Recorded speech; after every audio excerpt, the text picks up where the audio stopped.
नमस्कार, बहुत स्वागत है आपका। आप देख रहे हैं शिव पुराण उपाय। अगर आप हमसे अभी अभी जुड़े हैं तो प्लीज़ चैनल को सब्सक्राइब कर लें और पसंद आए तो वीडियो को लाइक करें। कमेंट में हर हर महादेव जरूर लिखें। कार्तिक मास के शुक्ल पक्ष की एकादशी को देवोत्थान या देव उठनी एकादशी कहते हैं।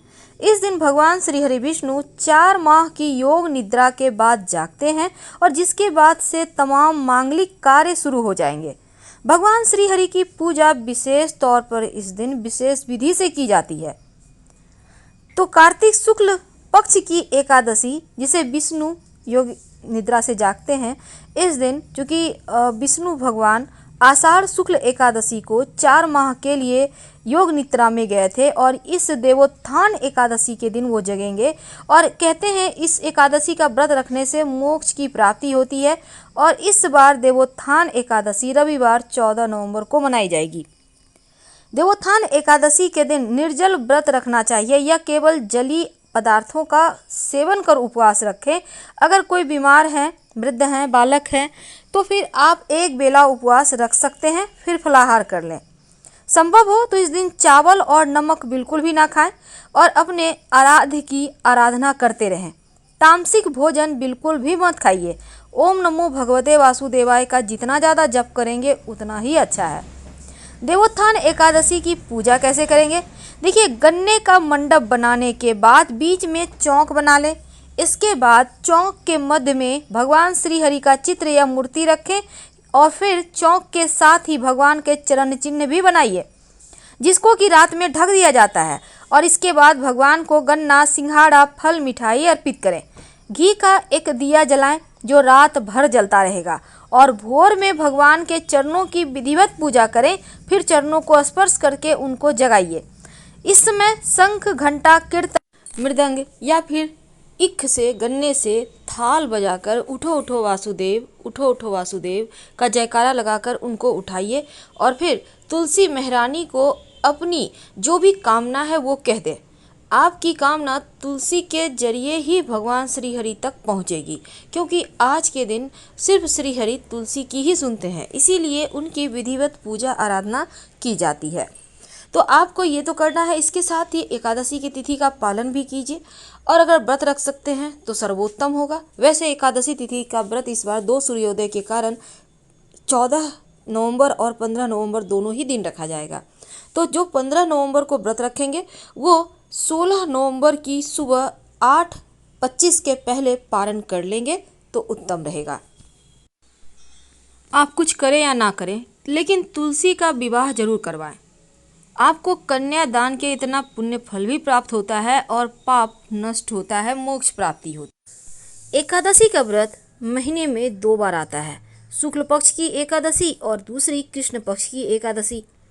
एकादशी व्रत रखने के महिमा बहुत है। कहा जाता है कि एकादशी का व्रत करने से इंसान के शरीर में एक निश्चित संतुलन बनता है। साथ ही व्यक्ति कोई भी कार्य अगर ईमानदारी से करे तो वो भी पूरा हो जाता है। अगर आप एकादशी व्रत का पालन करते हैं, अनजाने में हुए आपके पाप भी दूर हो जाते हैं। व्यक्ति को पुण्य की प्राप्ति होती है, साथ ही मोक्ष की भी प्राप्ति होती है।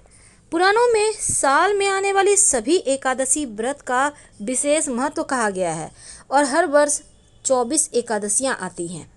अब एकादशी ऐसी मान्यता है कि एकादशी की शुरुआत उत्पन्ना एकादशी से होती है और इसी एकादशी से एकादशी देवी उत्पन्न हुई थी। इसके बाद ही एकादशी व्रत का आरंभ हुआ। वैसे तो जो भी व्यक्ति एकादशी का व्रत रखकर भगवान श्री हरि विष्णु या विष्णु भगवान के किसी भी रूप का पूजा करता है तो कई जन्मों के जाने अनजाने पाप से मुक्ति मिलती है। साथ ही ऐसे व्यक्ति को मृत्यु के बाद वैकुंठ लोक की प्राप्ति होती है। लेकिन एकादशी व्रत के नियम भी हैं और इस दिन हर एकादशी व्रत के अलग अलग कथा हैं, अलग महत्व हैं और सुनने का भी विधान है। तो सभी एकादशी के लेकिन व्रत करने के नियम एक ही हैं। एकादशी व्रत का उद्यापन अगले दिन यानी द्वादशी के दिन किया जाता है। कुछ ऐसे कार्य हैं जो एकादशी के दिन नहीं करना चाहिए और कुछ ऐसे कार्य हैं जो जरूर करना चाहिए। एकादशी के दिन चावल नहीं खाना चाहिए। एकादशी के दिन बुरे और गलत बातें भी करने की मनाही है। एकादशी के दिन क्रोध ना करें, साथ ही किसी से भी मानसिक या शारीरिक रूप से लड़ाई भी ना करें। इस दिन मांस मदिरा का सेवन बिल्कुल भी ना करें। झूठ बोलने से बचें। किसी की निंदा चुगली ना करें।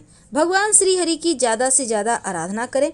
संभव हो तो रात में जागरण करें या फिर कम से कम एक दीपक ही जला दें रात 11 से 1 के बीच अपने घर के पूजा स्थान पर।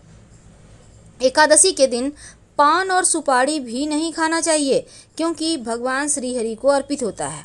इसके साथ ही इस दिन आप व्रत करें या ना करें पर भगवान श्री हरि की आराधना जरूर करें।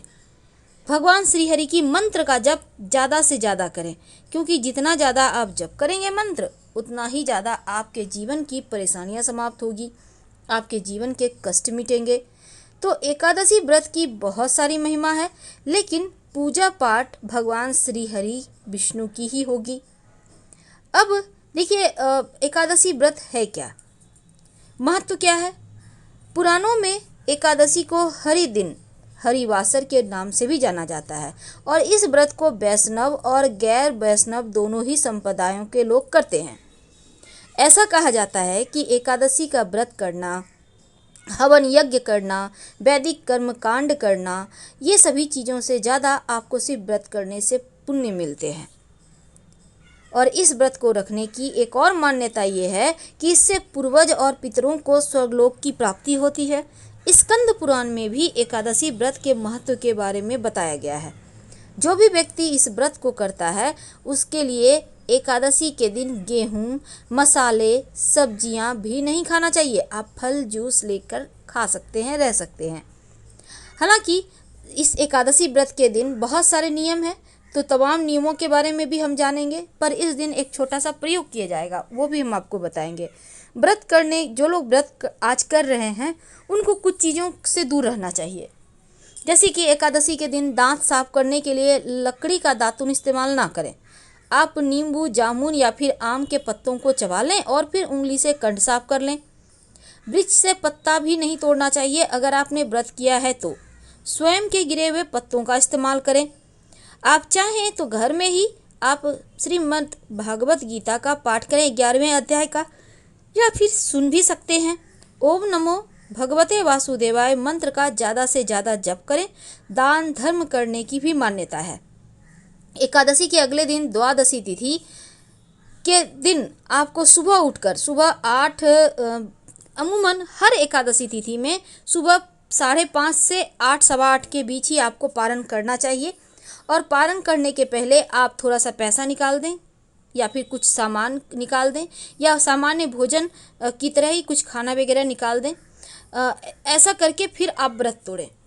त्रयोदशी तिथि से आने से पहले ही व्रत का पारण कर लें, इस बात का ध्यान रखें क्योंकि एकादशी व्रत का पारण द्वादशी तिथि में ही होना चाहिए।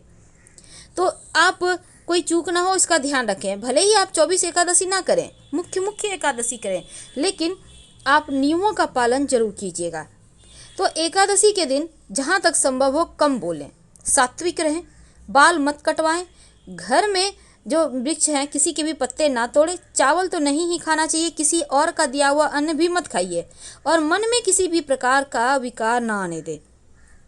अब जैसे कि बहुत सारे लोग क्या करते हैं, फलारी में गोभी, पालक, सलजम वगैरह जूस वगैरह ले लेते हैं। मत खाइएगा, आप फल खाइए। एकादशी व्रत की कथा जरूर सुने क्योंकि इसके पीछे कई सारी कहानियां हैं। व्रत कथा बहुत महत्वपूर्ण है और एकादशी के दिन सुनने से व्रत कथा जो है ना बहुत अनिवार्य माना जाता है। शास्त्रों में कहा गया है कि बिना एकादशी की व्रत कथा सुने व्यक्ति को उपवास का पूरा फल नहीं मिलता। और तमाम बातें अभी तक हमने आपके साथ साझा किया कि कैसे एकादशी का व्रत करना चाहिए और क्या करना चाहिए। लेकिन आज हम एक छोटा सा प्रयोग लेकर आपके साथ जुड़े हैं। एकादशी के दिन आप जब व्रत करेंगे तो शाम के समय एक छोटा सा काम कीजिएगा। आप अपने घर में जब शाम में दिया बाती करेंगे तो दीपक में एक लौंग डाल दीजिए और अपनी मनोकामना कहिए, फिर आरती वगैरह करें, पूरे घर में दिखाएं। आप चाहें तो कपूर के सहारे लौंग डालकर जलाकर भी पूरे घर में दिखा सकते हैं या घी का बाती में भी कर सकते हैं। अगर आप दीपक में एक चुटकी काला तिल डाल देते हैं तो पितृदोष समाप्त हो जाते हैं, पितृदेव शांत हो जाते हैं, जीवन की मुश्किलें कम होती है और यहाँ तक कि शनिदेव की कृपा भी बरसती है। अगर दीपक में आप 2-4 काली मिर्च के दाने डाल देते हैं तो इससे भी नकारात्मक ऊर्जाएं शांत होती है। अगर सरसों के दाने डालते हैं तो जो आपके आसपास निगेटिविटी है, जो आपके जीवन की परेशानियां हैं, जो आपको लगता है अतिरिक्त आत्माएं, जो पितृदोष है, वो सभी चीज़ें समाप्त हो जाती है। तो आप अपनी सुविधानुसार चीज़ों को जलाइए और नहीं कुछ समझ में आए तो एक लौंग डालकर ही जलाकर पूरे घर में दिखाइए।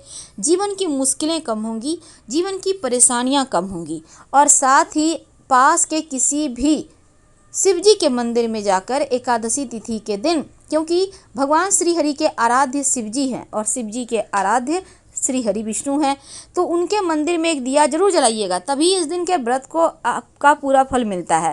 दीपक सरसों के तेल का भी हो सकता है, घी का भी हो सकता है, पर उसमें भी लौंग डाल दीजिएगा।